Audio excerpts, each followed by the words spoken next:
Let's go to the next speaker of the day, Bhupinder, with his health tips and food tips. Hello.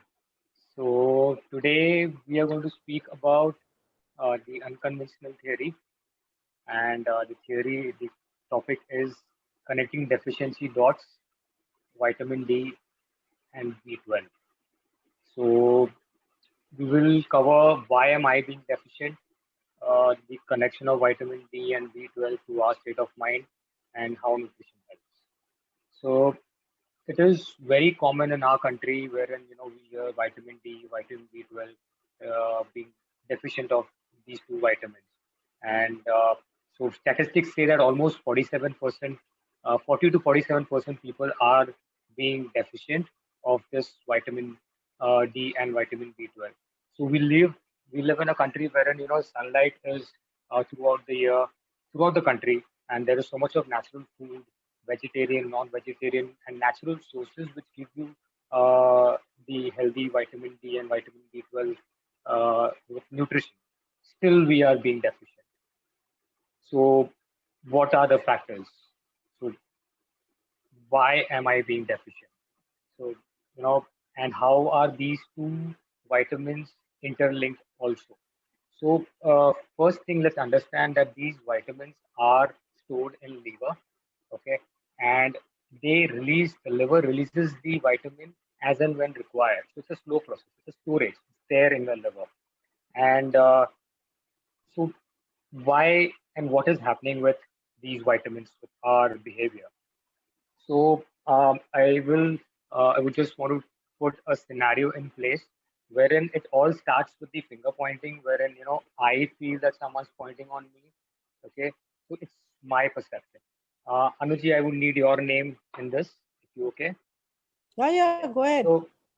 So let's take a scenario wherein I go to Anuji for my therapy, and she's we're doing the therapy, and she's asking me questions, and I'm answering. And let's say that we spend good amount of time knowing each other for an hour, and then she comes out and she's asking me, "How is your sex life?" Now I am shocked, and I do not express it in this manner, but back of my head, I'm like, what is she asking? And so I may answer her, I may not. Okay.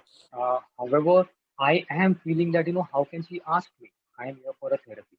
So it is my behavior, my tendency, wherein I'm thinking how and why, and I'm I probably answer her what I want to, and then I move out after the therapy. So let's say the therapy goes well, and I'm completely fine and all excited. Wow. Still, whatever transpired, out of 10 ways or the 10 questions she asked, 9 were completely answered. One question is still ringing in my head, and I move out. So kind of a personality I am. So I am going to, just think over it. How can she ask me? What is she asking? Why is she asking me? And let's say that I spend a day, 2, 3 weeks, just thinking about it. And then, I reach to a point where I'm thinking, what, is there anything wrong with my sex life? Am I good? I am bad. So, it's the finger, so which I am pointing to myself, which I feel that it's come this way, okay, from there. As a therapist, he asked me because there is some relation to it. So, in a way, I am over a period of time, I am devaluing myself and the kind of nature what I am, I do not express it to anyone. So I can say I'm angry on myself. I have resentment. I am being upset on myself that I have an answer, or maybe I did not like it. So I want to tell, what, how can you ask me? And I did not. So I go back and I'm just being angry on them. So over a period of time, this reaction and this behavior of me, my liver is going to use all the vitamin D, which is there, slowly. So as I'm saying, I'm going to weeks, months, and over a period of time. And the intelligence of our brain is this is one question.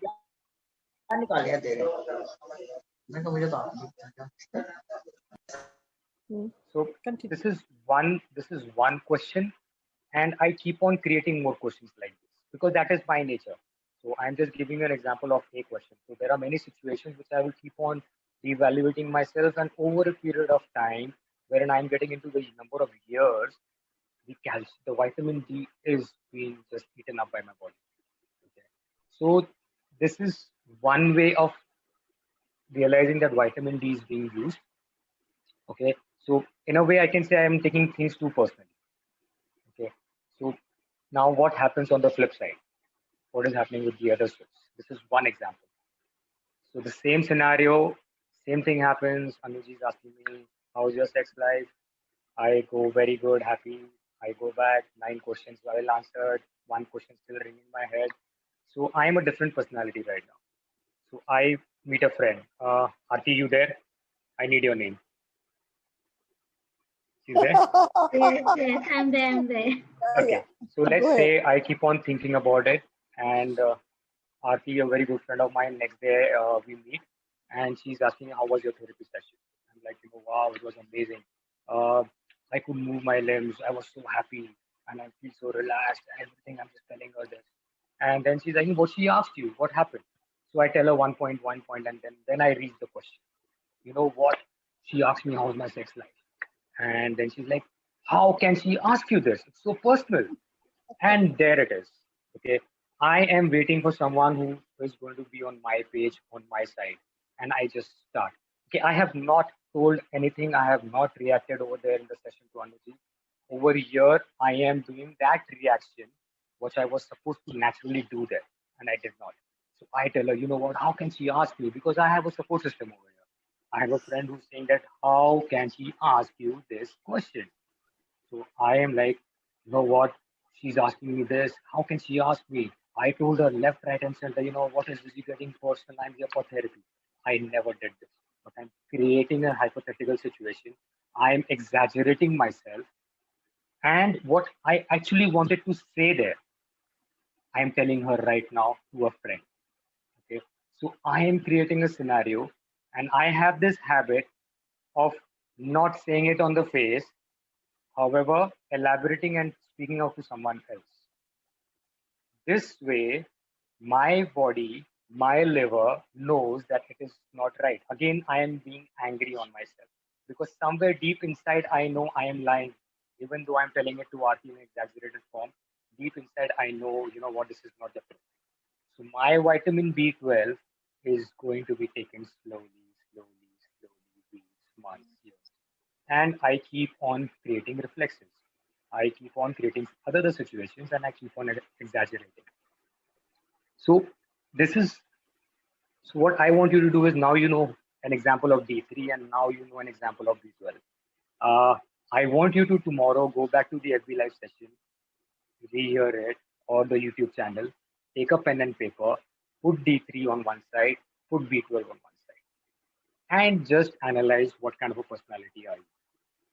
Okay, are you on the one who's being angry and suppressing everything over a period of time and never speaks, or someone who did not speak where it really wanted to be, it was the point where it really mattered, but speaking to someone else, exaggerating and elaborating.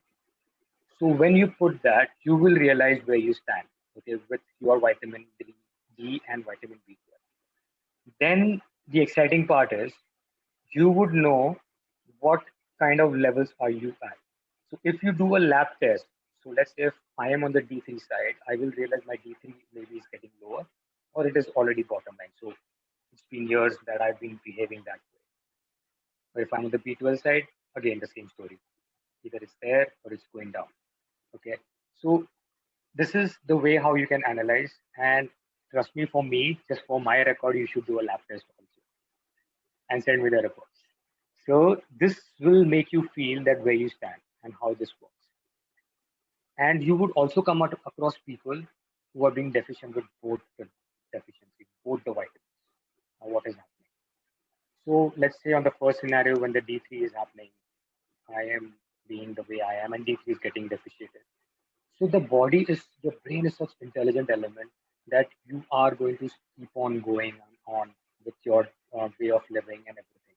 So it will give you signs and signals. Okay? And if you do not understand and do not accept, it will find its own way out. So there is an option, there is a backup.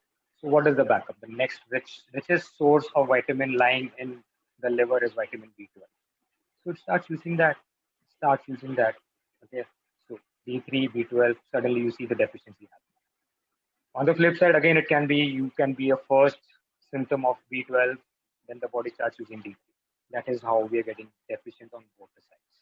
Okay, because the body needs that balance or needs that vitamin to make sure that you keep on going. And then there comes a point wherein you go for a lab test and you realize, oh my God, I am just down with both of this. Then what happens? Then you go see a doctor, you go and get all your medication done and everything. So, what exactly and how can we really get the natural sources?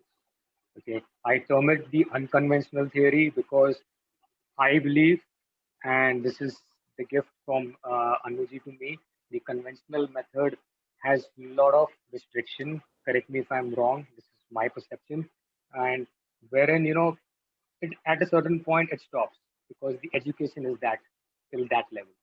Being unconventional gives you an approach wherein you are going beyond and just keep on studying and keep on educating and just moving forward. There is no okay. So what am I going to do? I am going to do is for my vitamin D, I am going out, taking the sun, standing there every day 10 minutes. Now, early morning, late afternoon, late evening, what time should I go? Just go. At least start. Okay. And the other beautiful way of doing it is when you are in your car, okay, we love putting our windows up and the AC on. Niche le lo, take the sun. Because when there is obstruction, or even when you are in your house, and if you have a place wherein the sunlight is coming in, please spend your time. Take a cup of coffee or a tea and just sit there. Chat with your loved ones there. Take the sun. That is it. If you do this for every day 10 minutes, within 1 month, the levels will start reversing in a better way. And if you do it for 3 months, you have vitamin D for the next 1 year. Okay, that is the beauty because it stores that way. And what happens with B12? What do we do with that? We have non-veg sources. We have fish, chicken, egg, everything. Okay, chicken liver is my personal favorite. Every time I talk about B12, I do emphasize on this that if I come to your home and if you're non-vegetarian, I would love to have chicken liver. Now, what about my being a vegetarian? Where are my options? The options were always there, always. Seasonal fruits. Every seasonal fruit, every quarter, you have 4 to 5 varieties coming in the market. Every seasonal fruit has the vitamin source. Okay. What other sources are? Fermentation, curd and rice. It's a very simple theory. Have your boiled rice done in the afternoon. Take 4 spoons of rice, keep it in a katori. Take 1 spoon of curd, stir it, keep it, let it ferment it. Don't keep it in the fridge, keep it outside for the next 7 hours. Have it with your dinner. Add spices, salt, whatever you want. The fermentation of rice and curd will create that formula. Okay, this is one very good source. And down south, if any one of you are here from south, they preferably in their culture, this is served every day. Curd rice in a very small span. I am not talking about the entire plate. So this is one. Another big source is drumsticks. Okay, it's there. It's there. Pickles. Why did our ancestors start making pickle and started preserving it? A very big example is keri. It comes in the season of summer, and when you preserve it in the form of pickle, you have it throughout the year because it does last for the next 9 months, and then the mangoes are coming back. So it's there. It was always there. So all you need to do is add these few things, and yes, of course, understand your behavior towards the emotion, the state of mind, and you will be able to walk yourself. And that is the beauty about the body. And yes, your body, when the reserves are very high, you would not get deficient for 3 to 5 years. Okay, that is the storage capacity what our body has. So if someone is being deficient, it is over a period of time, as I said, weeks, months, and it develops into years. That is where the conflict is. So I would just conclude and say that you should eat good, stand under the sun any time of the day. Don't go on the Google and just search which is the best time to do it. Just get out, take the sun. And the biggest myth, okay, stop taking or applying sunscreen, okay, because you are in a way telling your body, I don't need that sunlight, even if you're doing it. By applying all that ultraviolet protection and everything, come on, you will not get dark. By getting more vitamin D, you're going to glow. That is the entire concept about connecting the dots for vitamin D3 and D4. Thank you so much. I feel so happy to have you at the platform. Thank you so much. I really mean every word of it. Thank you. Study further, please. Do not leave your studies halfway through.